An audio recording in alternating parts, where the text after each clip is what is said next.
Ravi de vous retrouver pour cette nouvelle session d'information. Mesdames et messieurs, bonjour et bienvenue dans ce journal. Au sommaire, les consommateurs sont à l'honneur. Aujourd'hui, 15 mars, c'est la journée mondiale des droits des consommateurs, maillon clé dans le processus de production et de commercialisation des différents produits. Dans ce journal, on s'intéressera à comment ils peuvent revendiquer leurs droits. Suspension provisoire du transport des étudiants par le COUS-AC suite aux divers incidents survenus ces derniers jours. Conséquence, les étudiants peinent à se rendre au cours. Et puis, grand rassemblement de la coalition Yewi Askanwi de l'opposition hier au Sénégal, des manifestations prélude au procès en diffamation d'Ousmane Sonko prévu pour demain jeudi.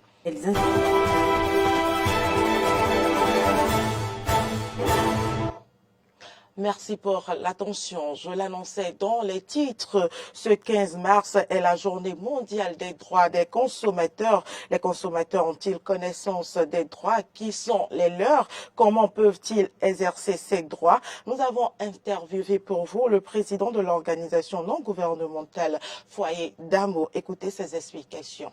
Il faut dire que quand on parle de consommateur, c'est toute personne qui, d'une manière ou d'une autre, bénéficie, pour ne pas dire a le droit de consommer les biens et services dont nous avons.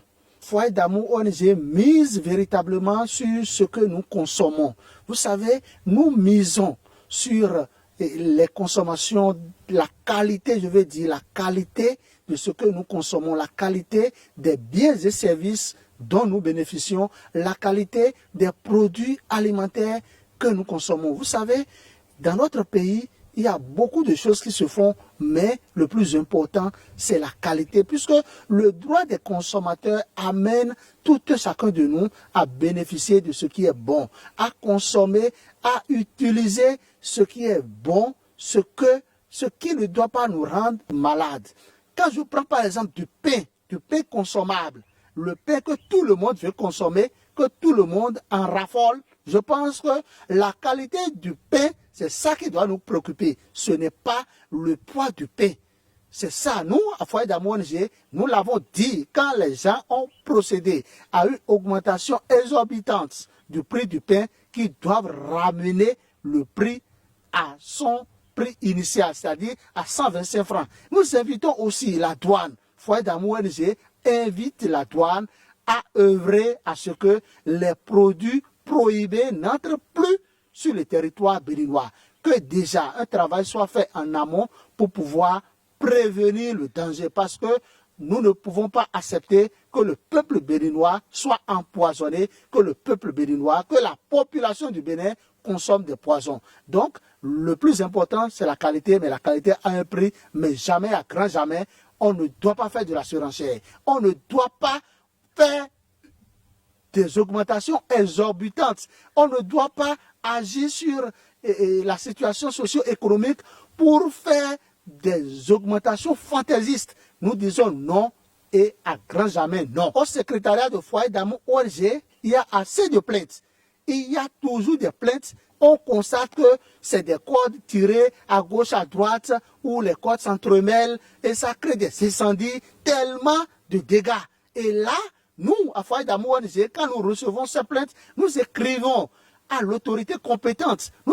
Nous écrivons d'abord à notre ministère, le ministère qui chapeaute toutes les ONG du Bénin, et en même temps, nous adressons maintenant un autre courrier au ministère concerné pour dire que dans telle localité du Bénin, puisque Foyer d'Amour ONG a une existence légale, nous sommes compétents sur tout l'étendue du territoire national et nous pensons que nous sommes en train de jouer notre partition pour le développement de notre cher et beau pays, le Bénin. L'Agence nationale d'identification des personnes, ANIP, a réduit le coût de la demande du certificat d'identification personnelle CIP. Depuis quelques heures, le nouveau prix affiché sur la plateforme de l'agence montre une réduction considérable pour les demandes en ligne. Le prix du CIP passe de 1800 francs CFA à 1000 francs CFA. En ce qui concerne les autres actes, les prix n'ont pas changé. En tout cas, pour le moment, l'acte de naissance sécurisé, la carte d'identité nationale biométrique, le duplicata du récépissé RAVIP et le certificat du numéro personnel d'identification, certificat FID, coûtent toujours respectivement 1000 francs, 6000 francs, 500 francs et 0 francs. Suite aux divers incidents survenus ces derniers jours dans le transport des étudiants vers le campus, la ministre de l'Enseignement supérieur a décidé de la suspension provisoire du transport des étudiants par le COUS-AC. Face à cette situation, comment les étudiants se débrouillent-ils? Élément de réponse dans ce reportage de Arthur Wendo.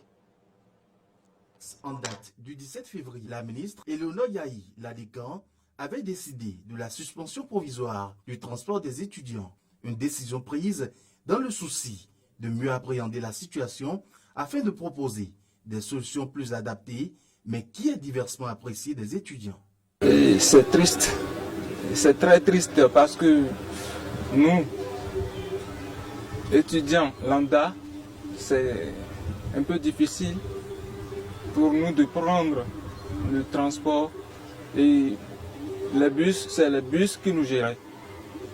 C'est juste triste. C'est un peu difficile parce que les bus favorisaient le transport aux étudiants venant de loin. Par exemple, les étudiants venant de Paou prennent le ZEMO à 500, 600 minimum pour venir sur le campus. Et avec le bus, ils viennent ici à 100 francs. Donc 200 à leur retour. Maintenant, ces étudiants défavorisés ou nantis ou pas prennent les moyens de transport chers. Ça ne va du tout pas. Pour le moment, bon, on ne sait pas si c'est totalement suspendu ou bien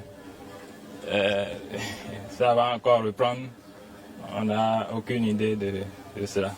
Une situation qui a changé d'une manière ou d'une autre leur mode de vie. C'est difficile de prendre ZEM. Parce que d'autant plus que certaines personnes quittent de loin. Ça fait même qu'on laisse des programmes. Ça fait même qu'on ne vienne pas à des cours. Et on dit, bon, je vais prendre le cours après et apprendre pour les compositions, juste pour les compositions, parce que aujourd'hui, j'ai pas le moyen de transport. Faut que je ne me chine pas à prêter de l'argent pour venir à l'école après commencer à payer ses dettes. Ça, c'est pas possible. Donc, on préfère rester à la maison et après venir composer uniquement les matières. C'est vraiment difficile parce que apprendre les tokpa là, c'est vraiment compliqué. Décision salutaire, oui, mais à côté de cela, les étudiants proposent. Il faut qu'ils nous prennent des bus. Il faut qu'ils nous prennent des bus parce que ces bus datent déjà fort longtemps. Et s'ils avaient fait les programmes, ils devaient changer ces bus depuis. Ils savent déjà ce qui les attend, c'est de se lever et défendre ceux-là qui n'ont pas la voix, ceux-là qui en ont besoin, qui ont besoin de ce soutien de la part du gouvernement. Donc, tout ce qu'on propose, c'est que le gouvernement achète de nouveaux bus. Pour rappel, 2 bus universitaires ont été récemment victimes d'incendie alors qu'ils s'étaient rendus à Cotonou pour assurer le transport des étudiants vers le campus d'Abomey-Calavi. Aujourd'hui, de plus en plus de ménages choisissent d'opter pour l'utilisation de l'énergie solaire, véritable alternative aux énergies fossiles. L'énergie solaire favorise le développement durable en plus de permettre de réelles économies sur nos factures d'énergie. Mais quel est son fonctionnement et quels sont ses avantages? Élément de réponse avec Arthur Wendo. Alors qu'environ 1,4 milliard d'individus n'ont pas accès à l'électricité dans le monde et dans le contexte actuel du changement climatique, il est nécessaire d'opter pour le solaire. Pour un profane, l'énergie solaire, nous allons simplement dire que c'est l'énergie obtenue à partir de la transformation de la lumière du soleil. Nous avons 2 grands résultats en termes d'énergie solaire. Vous avez le solaire thermique qui nous permet d'obtenir le chauffage et aujourd'hui aussi la climatisation, ou bien le solaire qui nous permet d'obtenir l'électricité. Là, nous avons l'énergie solaire photovoltaïque. Donc, ça nous fait déjà, en termes d'atouts, ressortir à partir de ces 2 définitions. En Afrique en général et au Bénin en particulier, l'accès à l'énergie est essentiel au développement aussi bien des nations que des individus. le développement de chaque individu aussi passe par l'accès à l'énergie. L'accès à l'énergie aujourd'hui est ce qu'il faut pour hisser ou pour amorcer tout au moins le développement individuel. Donc vous comprenez que celui qui a l'accès à l'énergie amorce d'une manière ou d'une autre son développement. Et par conséquent, la sommation des développements individuels alors a pour résultat le développement de chaque pays. Chaque Béninois peut donc avoir accès au soleil par plusieurs mécanismes.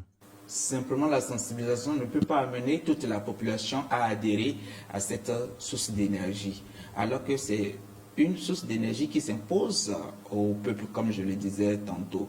Il nous faut le mix énergétique, forcément, d'ici là, c'est-à-dire la décarbonisation énergétique. Et quand nous rentrons dans ce concept, c'est que nous devons laisser tomber d'une manière ou d'une autre, ou réduire dans notre bilan énergétique, de réduire suffisamment tout ce qui est source d'énergie thermique qui pollue davantage l'environnement, parce que nous avons l'obligation de protéger cet environnement. Si c'est le cas, alors, qu'est-ce que l'Afrique dispose de plus? On a dit tantôt que c'est l'énergie solaire. Il nous faut alors avoir des politiques plus fortes pour pouvoir accompagner ce développement. Et quand je prends toujours le cas du Bénin, le Bénin est sur une très bonne piste, une très bonne voie, parce que nous avons aujourd'hui la détaxe des équipements solaires, ce qui facilite aux usagers, in fine, d'avoir les coûts de ces équipements plus ou moins abordables. On doit aller plus loin. On ne va pas rester uniquement au niveau de la détaxe, parce que malgré ça, on constate que ceux qui sont surtout dans les grandes villes, qui ont déjà un confort énergétique, ne vont pas vers.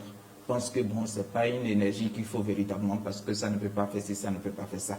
Qu'est-ce qu'il faut associer alors à cette détaxe des équipements solaires? Je pense que nous devons revoir carrément la politique énergétique du pays en permettant à chaque individu de produire et de revendre à l'État. Bien que le chemin vers la réalisation de l'objectif du développement durable, 7, soit semé d'embûches, les gouvernements peuvent créer un environnement où les parties prenantes et les partenariats peuvent prospérer et tirer parti des avantages offerts par l'éthique et adopter des stratégies pour accélérer la mise en œuvre, le financement, la formation et la fourniture de services à un coût par unité abordable.